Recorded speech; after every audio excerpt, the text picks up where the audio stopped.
Welcome to the Social Entrepreneurship and Regional Development Podcast. Each publication in our journal is a great opportunity to share significant and audacious contributions to a larger audience. My guest today is Mark Loon from the University of Sunshine Coast in Australia. He recently published an article entitled Standards for Re-Innovation in Innovation Enabling Business Model of High-Tech SMEs, a conceptual model of a capability-based view. It has been published in Entrepreneurship and Regional Development, a journal edited by Taylor and Francis. Mark, welcome to our podcast. Hello, Vincent. Great to be here. Thank you. Can you tell us what is the origin of your paper? Why have you decided to address this particular topic? And what is the question you aim to answer? Oh, great. Thank you, Vincent. What gave the genesis to this research or this conceptual paper was basically I work with SMEs in Asia, and I realized, especially the ones in high technology, and I realized that they really had this good balance in terms of having very efficient business models, which of course is important, but also at the same time, they were able to develop new technologies at quite a fast pace. And of course, this was quite an anomaly because as we understand from literature, usually where business models are concerned is either you're efficient or you're innovative. So for high-tech SMEs in Asia to be able to balance this was something that intrigued me. So looking into it, I realized one thing that they were able to do was they were able to use standards. And hence this sort of gave rise to my question in terms of looking at SMEs business models, how they use standards to enable them to develop their business models. What are the main contributions of your paper? The first one was really to gain insight into how these SMEs were able to use emerging standards to be innovative, but also at the same time to see how these standards shaped the SMEs business models. And also at the same time, it was looking at re-innovation as a phenomenon in the sense that how they were able to capture value through this process of re-innovation. And last but not least, I think I make a fourth contribution from a methodological perspective because a lot of conceptual models are based on light touch literature review and anecdotal stories or observations.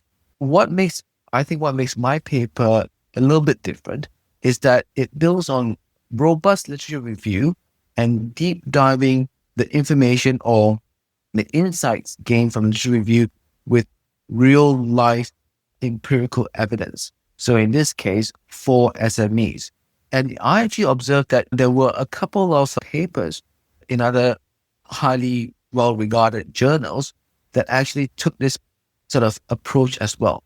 What was for you the main theoretical or maybe methodological challenge or challenges in addressing such a question? Good question. So one part that I really found challenging was that in the phenomenon that I was observing through the empirical evidence was standards and how SMEs were using standards. But what I found was that where literature was concerned, it was very light in terms of the nexus of the topics of SMEs and standards. So I was able to find in some ways it was good news because then it told me that I was in the right direction because there was certainly a gap there. But of course, the challenge there was also the fact that there wasn't a lot of literature in that space. And of course, the challenge was really from the reviewers, right? Reviewers says, I want something that's much more concrete and underpinned by literature. But thankfully, they were able to accept my argument that it's a balance between of what has been done, but also something that's happening in the future. And that's why it's a conceptual paper. During your research journey, what was your biggest surprise or maybe the most counterintuitive results? I think the most counterintuitive was, I suppose what was counterintuitive was how SMEs were so capability based. Because I suppose this was my own stereotype of SMEs in the sense that SMEs were always focused on working capital. It was always about opportunities and they didn't really focus on building internal capabilities like larger corporations. But what I found through my interviews with those 4 SMEs was that wasn't the case.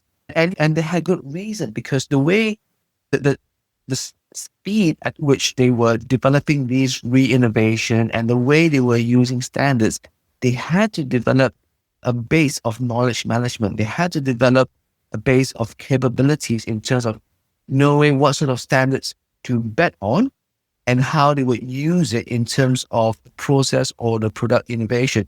They paid a lot of attention to it, and that caught me by surprise. What are the main implications of your work for entrepreneurs, managers, policymakers, practitioners in general? I think, great question, Vincent. I think really it is to understand, to see how the innovation process, especially in SMEs, is that SMEs are entrepreneurial, not just in terms of the value proposition, but SMEs are also very entrepreneurial in terms of the resources that they use. And they develop a very unique capability. In sort of layperson terms, it is really like they are able to develop a real tacit knowledge to understand, with all the emerging technologies that are happening, which ones are the ones that are going to make it. I got the sense that this is something you develop over time. And I think there is, of course, a lot of literature in intuition in terms of entrepreneurs. So I think in terms of the next sort of building upon this, it's also this knowledge, but also it's about, to some extent, intuition of entrepreneurs and SMEs. And I think in terms of practitioners or entrepreneurs or would-be entrepreneurs starting out, I think learning from SMEs, being able to balance the efficient and innovation enabling business models is something that one can really take away from the study. Thanks a lot, Mark, for participating to our show and presenting your paper entitled Standards for Re-Innovation in Innovation Enabling Business Models of High-Tech SMEs, the conceptual model of a capability-based view. All our podcasts are available on entrepreneurship-edu.com and on the main podcast platforms.